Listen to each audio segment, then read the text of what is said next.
yakanaka yakasimba inotenga zigi yedu yakanaka yakasimba inotenga zigi yedu yakanaka. Muri yeZimbabwe ndadzoka zvekare. Kana muchinge maona ndakadai so handisi pangu pakuda kunetsana nevanhu, but tine zvinhu zvetichida kuonesana. Inini zvandiri kuona kunge this is more like an insult kune zvinhu zvenyika yedu. Why ndiri kudaro? Because ukaona takusvika pa the extent yekuti tino advertise mari senyika. Zvine kwazvakutoendenanga kutoenda, honestly speaking, because inini handimboone need kuswera tichitotora mambuya mamwe vasina kana chavanoziva vakabatiswa zvimaplakadhi zvimachichi vachinzi yowe mari yedu inozodai so inozodai inozosimba yowe. Ndakamboona mumwe futi achitotaura achiti zvoni mune dambudziko rekuvenga zvinhu zvenyika yekwenyu. It was that guy anonzi Daniel Garwe. Hanzi imimi dai muri vanhu kuti munovenga zvinhu zvekwenyu, mune mukutara zvakashata pamusoro pezvinhu zvenyu chete, ndo pamune problem mazimba munozodai so pfungwa dzenyu ndo dzisina kusimba. Alright, let's say pfungwa dzedu hadzina kusimba, but pamakanotora mari yakashanda dzakawanda dzakashanda munyika yekwedu. I still remember zvinhu izvi zvakatanga kuna 2008, around 2008 panyonetsa nyaya dzemari dzekunzi apa pakauya paishanda maranzi. Makadi kuti pfungwa dzevanhu hadzina kusimba pakashanda maranzi. Apana akambozvitaura zvokuti pfungwa dzenyu hadzina kusimba pamaranzi. Vanhu vadii kusvika vachiti mari yekunze inonozotisiya tisina chinhu. US chairo riri kushanda kunge ritori padheni paro. But hapana akambotaura kuti zvoni pfungwa dzenyu hadzina kusimba pa US. Because vanhu vakangoreka vakangoshandisa mari. Handambona kana any advert nekuzonzi US rinozoshanda so rinodai so rikangodai.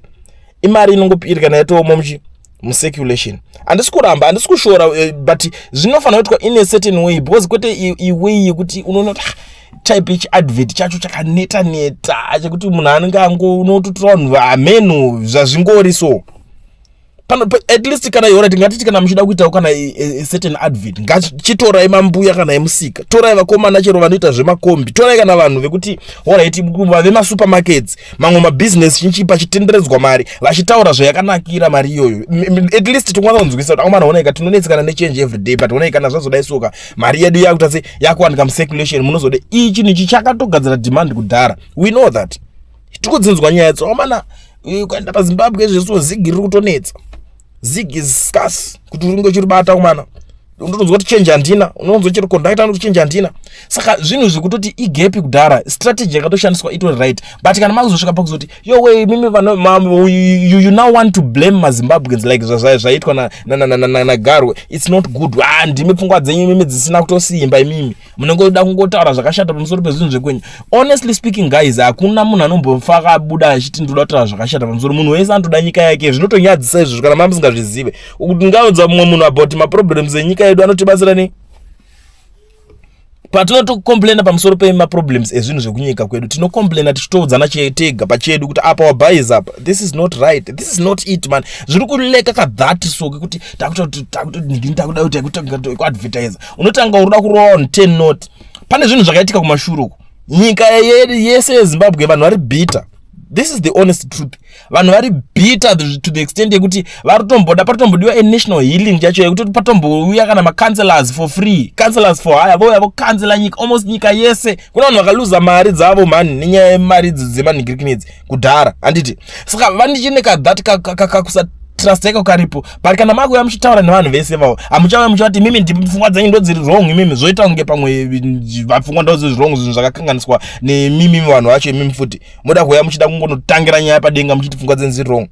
Tangirai pamutori ipapo kuti mukuona chinhu chatatoya nacho ichi chitori boy chakadai chakanakira zvakati, kwete kuzotanga kunongedza, because the more pa uri kudzoka uida kublema vanhu. Saka uri kuadvertisera kuna ani chinhu chako ichocho uri kuadvertisa chacho, uri kublema vanhu vacho. Azvimeke sense. Vanhu vanoleka respect kapamusoro pacho vakuti kuti hai mimi futi muri kutorasika imimi. Zvinhu izvi zvakomana zvinhu zveupenyu izvi hatidi kuti tinge tichizoswera tichitaura zvinhu izvi nemamwe matauriro asiriwo. Zvinhu zveupenyu izvi, zvinhu zvekuti munhu anotodya achiguta apa, mumwe munhu anotorara nenzara apa, munhu anotodingira ndo pane bread and butter nemunhu wese papa. Munhu anomukira achitoita achitoraramisa mhuri achiita musika whatever zvakawanda zvinoitwa nevanhu. Saka zvinhu izvozvi zvingazvikosheswe izvi. Hatidi kuti tingoita zvinhu zvekuti komana imimi muna dai so pfungwa dzenyu dzakazodai so zvafana ngodzawo kuti munopenga. This is the same thing.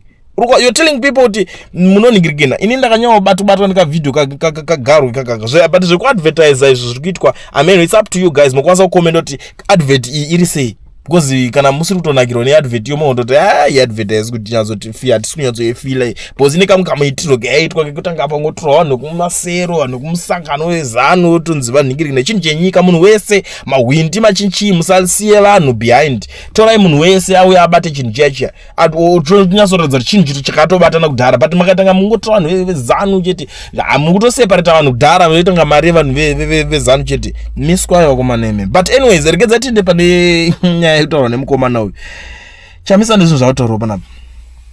I don't know kuti ari kukumbira regerero kumazimbabwenzi here kana kuti ari kudipa message yake but it's up to you. Kana muchinge mainzwa mukwanisa kunzwa kuti ari kuedza kuti kudii but ari kuti fellow citizens, I understand your pain, your worries and your anxieties. Together we carry this burden but also the hope and the answer. We have a solid rollout plan with a clear timeline, a defined path forward. We are putting ducks in a row out of this. A path is forming. Stand prepared, get ready, your row is coming. Okay, you know one thing that I believe, one thing about Nelson Chamisa anoda vanhu vanomubvunza questions vanotomuhold accountability up like what I did banapa. Ini ndobvunza kama questions because ndochizoti anoona mavideo zangu zvakanyanya saka ndotobvunza kuti saka iwe chamariwe uti what is your plan? Sika kuti plan iripo kana makateerera certain video ndakaita panapa ndakati it's high time kuti yoka ausasangove munhu akuti unongoti Chamisa uri kudai so imbowa munhu kuti unomubvunza questions kuti iyo shayo uri kutaura kuti zvoni panapa tiri kuda kuzotagadzira chapakati gore rineri vanhu vari kuenda kuno amend the constitution. What is your plan? And isusu tokwanisa kukubatsira nei? Ndo paari kupindura ari kuti zvoni get ready and your row is coming because this thing aumbofoka achiita uri wega chinichi never azviite. Hapana, musanyeberana, hakuna chinonzi superhero. Mukatotarisa even ivo vanhu veZANU-PF vacho vari kutoti kana vaida kugadzira chinhu chavo soka vakachipedza kuchigadzira vanobva vati vana veZimbabwe vari kuzoti zvakati ndo marovere vari kutochiita chinhu chavo. Havasi kungobuda vachingoti takutoita tega isusu vanotoziva kuti zvonetsa izvi. Vanobva kuti saka vana veZimbabwe vatoti zvakati.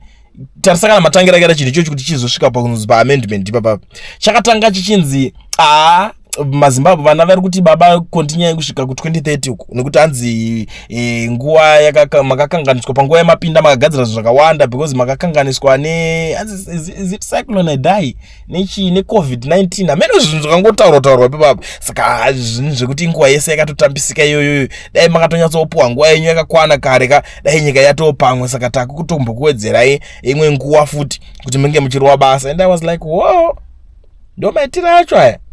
And to my surprise ndakanzwa kuti people like ana Jonathan Moyo vakadzoka muchinhu. Jonathan Moyo nemakonzeresera aita confusion pazvinhu zveZimbabwe unzi adzoka pachinhu akutoningina. But anyways chinhu chandingoedza ngokuudzeni chekuti ivo vanhu vezanu pachavo havana chinonzi ma-enemies kana kuti machi vanotodzoka. Iwo Jonathan Moyo akatizawo Zimbabwe achimhanya akabva Zimbabwe ari bara kumhanya chakacho pakamhanywa zviri ndozakamboda kumhanya maburnouts kana iri mota yakandofunga yakatopera matimes wacho vakomana vachirwa pasi vachienda kuchekerera chaiko.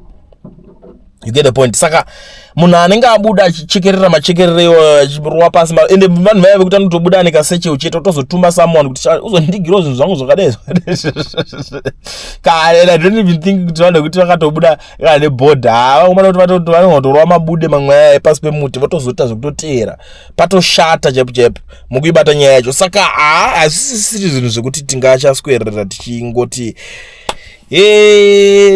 zvakazodai ningi takamuvenga biti hatinzwanane timba hatinzwanane ningi hatidai so ZANU-PF kana idota zvayo inotodedza vanhu vacho the likes of ana Jonathan Moyo like my examples esewa ndakapa ewa. But regedzai tione it's something chekuti achiitwe nemunhu one nema-individuals. Kana muri kutsvaga one gamba richazokusumudzai mozodai muri mega senyika ziyai kuti munenge muchiri kuita mahumbwe. Zvinhu zvacho zvinofanira kutoziva kuti iri row iyi department iri kairi ningi akaipa anopedza uku. For example mukada kuita zvekumutemo uku munotoziva kuti madhuku anopedza handiti.